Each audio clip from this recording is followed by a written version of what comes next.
Have you ever heard of the term greenwashing? This recently made term merges the concept of green and whitewashing, which means to gloss over wrongdoing, to describe the deceptive use of green marketing, which promotes a misleading perception that a company's policies, practices, products, or services are environmentally friendly. This marketing strategy is wrong because not only it makes the consumers confused but also deceive them. Plus, there is no proof that why those products are eco-friendly and have better effect on our earth than rest of the products with cheaper price tag. Some critics might say marketing is all about packaging the truth and that's what most of the companies do these days. However, as one of consumers and citizens of this country, you will be surprised if you realize the products and companies around you that have been deceiving you for a long time.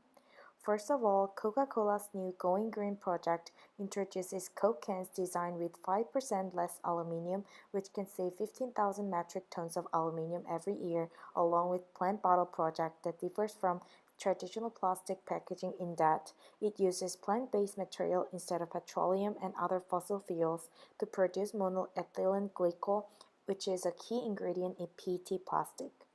Oddly, Coca-Cola fails to mention how they would solve the problems of water usage. It takes about 2.5 liters of water to produce just 1 liter of product at Coke's bottling plants and sells 1.5 billion beverages a day in over 200 countries. This plant bottle and going green packaging has been introduced in several other countries since 2009, including the Western US and Canada. Following its debut, the Danish environmental group Forest of the World filed a complaint accusing Coca-Cola as a greenwashing.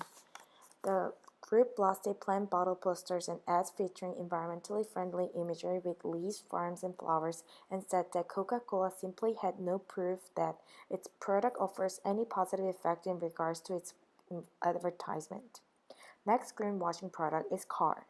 Even if you have a variety of choices regarding the eco-friendly cars such as fuel-efficient, electricity engine, or the future of alternative fuel cars, car companies might have been deceiving you with greenwashing strategy to attract you to choose their cars. On the ground level, no matter how much the companies emphasize the greenness of the car, cars are made up of thousands of highly processed parts that use a multitude of harsh chemicals which are made in the low-cost average labor fee countries such as China or India and need to be shipped across the ocean in giant fuel-consuming ships. Especially the huge car companies such as Audi, Ford, and Mazda uses the strategy of making consumers feel good, along with greenwashing by making consumers think that they are helping the earth. By riding and buying their cars, for example, Audi newly released commercial states that many people are trying to do their part as the car passes a random looking station wagon with a bumper sticker that says powered by vegetable oil. Some have more fun doing it. In February, Mazda launched a commercial that was tied in with Dr. Seuss the Lorax movie, saying its cars were certified truffle tree friendly. Mazda and Universal have shamelessly turned a character who has inspired millions of children to care about the environment into a car salesman. Cars, even ones that pollute a little less, are neither kid-friendly nor good for the environment. Mazda stuck with its original plans for the ad after less than 600 people signed the Change.org petition. Along with these two companies who promote their cars with eco-friendly features, Ford got into the same wagon with them. Ford uses soybeans in its seating material, a process they say is more sustainable for the planet. They're also using hemp and other biodegradable materials. That's to offset the 300 pounds of plastic in cars, which take somewhere between 500 and 1,000 years to biodegrade. The soybean seeds would take just 90 to 120 days.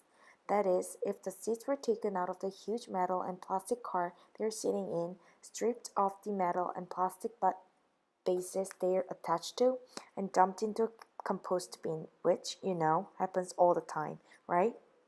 The US demand for organic products is estimated to grow at 10.2% from 2012 to 2018. Strong awareness about the efficacy of organic products and lifestyle changes are key drivers. However, the natural label on most of the products can be false since the word natural and all natural are not regulated labeling terms. Here are some suggested solutions that we can get away from greenwashing. First of all, we can create real eco-friendly labels for the products under the strict standard of regulations ruled by the government so that the companies can't deceive consumers with false information. With strict regulations, the companies will have more awareness toward what they advertise and how they advertise.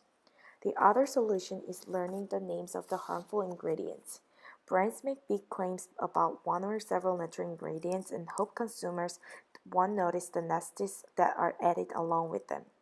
If the most of the ingredients are chemicals you can't pronounce, you probably shouldn't purchase the product. However, if you're not good at memorizing chemicals in your mind all the time, here's another alternative solution. Good Guide website is the amazing that you can browse any products and find out what bad chemicals or ingredients are in them even in the products the companies that advertise to be environmental friendly. 75% of those surveys say they want green products, but only 1% or less actually consider green labeled products in their purchasing decision. However, we as consumers should win the game by finding the safest products and eventually the greenwashers will lose at their own game.